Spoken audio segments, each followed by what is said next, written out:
In this video, shot in 1991, during a total eclipse of the sun, the television camera focused on a bright object in the sky.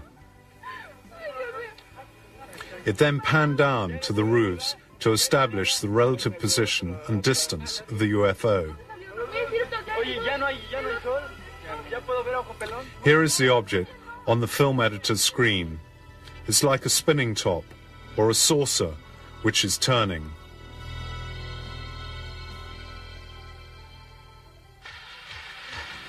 And now another UFO in the Mexican sky.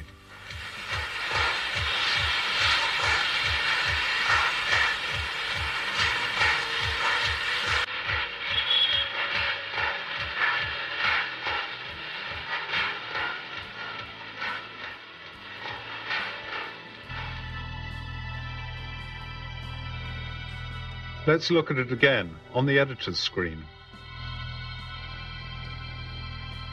These are totally amazing images.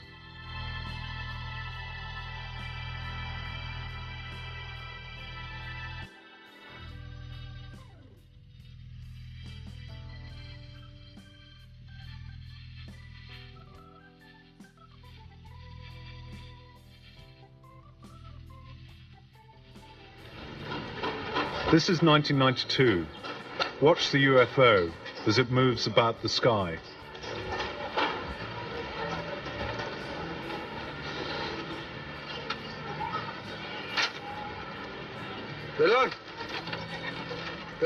Here it is, captured closer.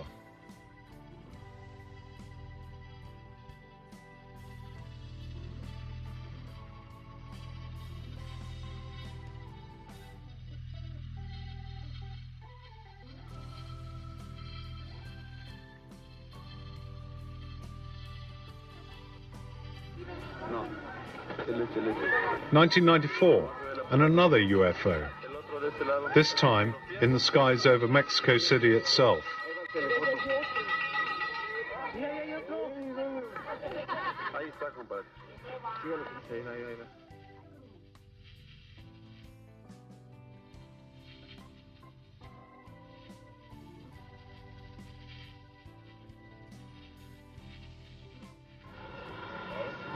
Sometimes the UFOs present themselves in formation, like this sighting in 1994.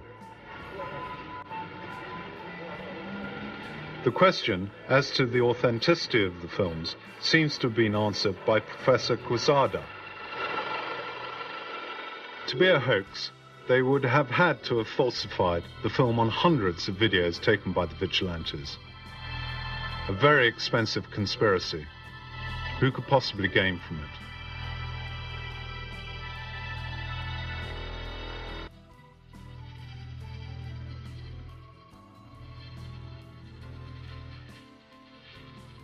Here are still photographs taken by Paul Trent, a farmer in Oregon in 1950. These have been verified by military aviation laboratories in the USA. Here is a photo of a UFO taken in Germany and a thermographic analysis. These are two photographs taken in New Mexico, USA in 1992 near the Manzana atomic base. UFO sightings are common over these kind of facilities. And this is a long series of photos taken in 1987 by a Mr. and Mrs. Walton in the Gulf Breeze area of the USA. Some claim that they're a hoax, but examination of the photographs by a leading expert has confirmed their authenticity. I was confronted with the problem of, could this be real? It was hard to imagine that Mr. Walters could hoax photos and then have everybody else, have so many other witnesses agree with him. It would have to be a grand conspiracy, or else other people were seeing something and he was photographing it. In any case, I studied the photos very carefully. My conclusion is that all those sightings were real. It's important to remember that the same phenomenon was photographed in other countries at the same time.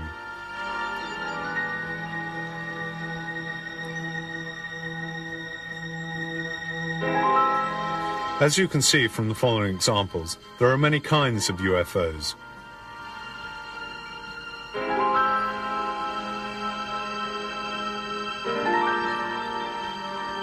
Another element in the study of UFOs is the examination of traces that are left on the ground where alleged sightings have taken place.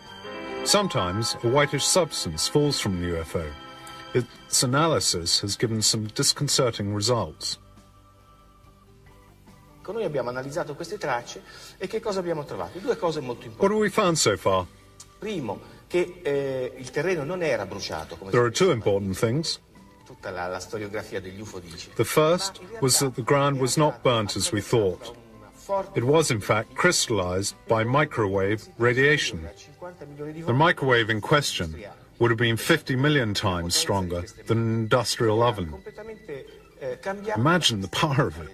Bene, noi per la prima volta siamo riusciti a riprodurre il fenomeno in laboratorio e a misurarlo. We managed to test the phenomenon in the laboratory. Galileo would have been proud of us. Quindi nessuno scienziato al mondo può più dire che noi. We demonstrated the cause of the crystallization, and nobody can say it isn't true, because we did it under laboratory conditions. We examined deposits formed on the ground by the UFOs, and these gave us some disconcerting results. In 1957, a deposit from a UFO was analyzed, and it was found to contain magnesium, a magnesium much heavier than anything known on Earth. It didn't have a nucleus, and it was really much heavier than our magnesium. It was definitely magnesium from space. The French, in 1967, found a similar deposit. And this was also magnesium, and it was much heavier than terrestrial magnesium. I have a simple conclusion from all of this, and other evidence. I'm absolutely convinced it was of extraterrestrial origin.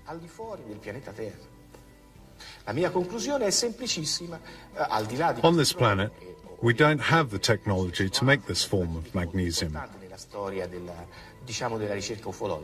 I'm convinced of this. Oggi siamo sicurissimi che il fenomeno è esogeno al pianeta Terra, cioè viene da fuori, è tecnologico, non è di nostra competenza, non lo sappiamo riprodurre. And what do the authorities say about UFOs? For many years, they've denied or ridiculed these stories, but their attitude has now partially changed. We saw a big object in the sky which we couldn't identify. It had very powerful lights which directed at the ground. In 1989 and 1990, there were numerous sightings of a UFO in Belgium by more than 2,000 civilians and numerous police patrols. It was a triangular object with 3 lights at the top and 1 in the center. It was flying silently at very low altitude just above the ground. This photograph of the object, complete with thermographic analysis, is a filmed sequence.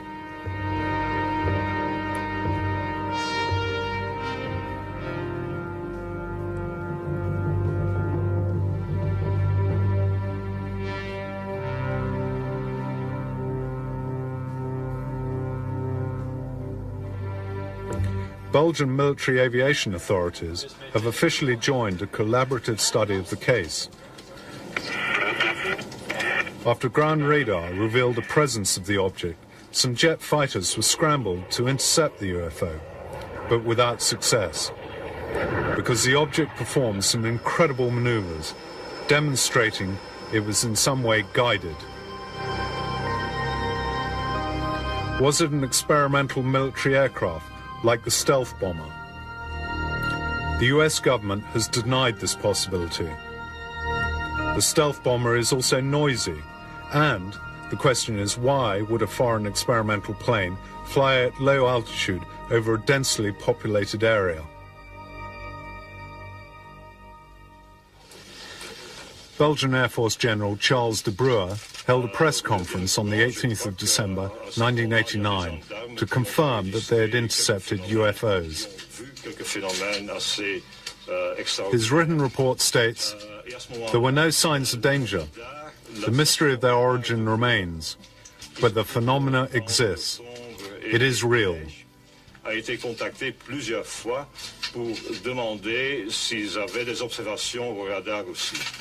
Et nous avons donc les deux radars ont The UFO sighted over Belgium is very similar to that sighted over Ticino by our Swiss housewife, and the UFOs filmed over Pueblo in Mexico.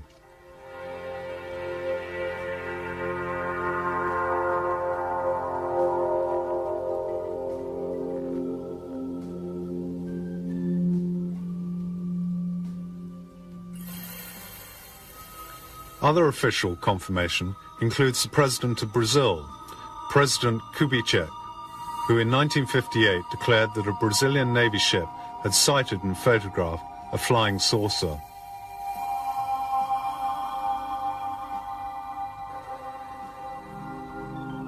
These are the documents.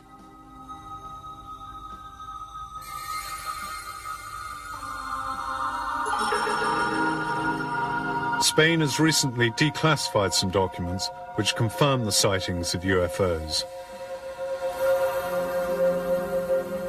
In June 1976, on the Canary Islands, hundreds of people saw a white light which emitted rays. It is written by a local military commander. In addition, there are accounts of humanoids being seen during UFO landings.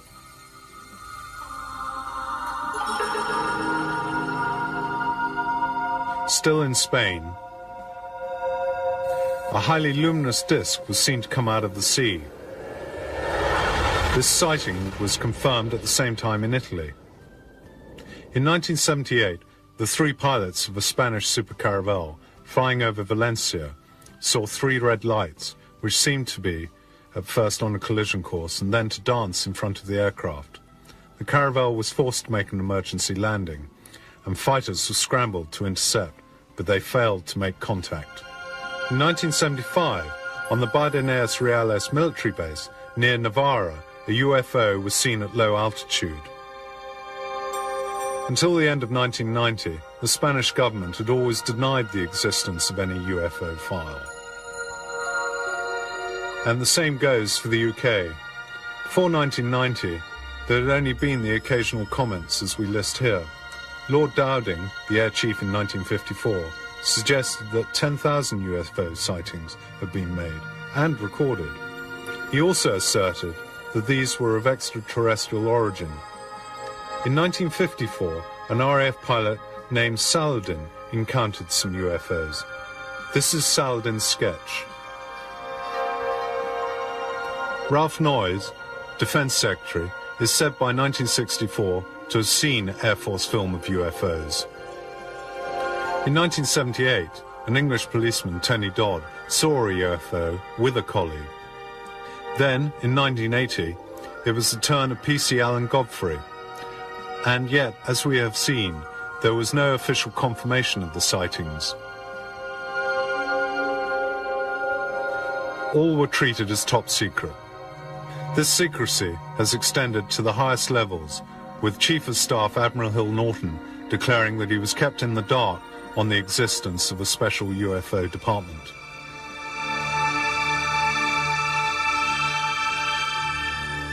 An exceptional case from Woodbridge in Suffolk involved what is believed to be a case of broken-down UFO.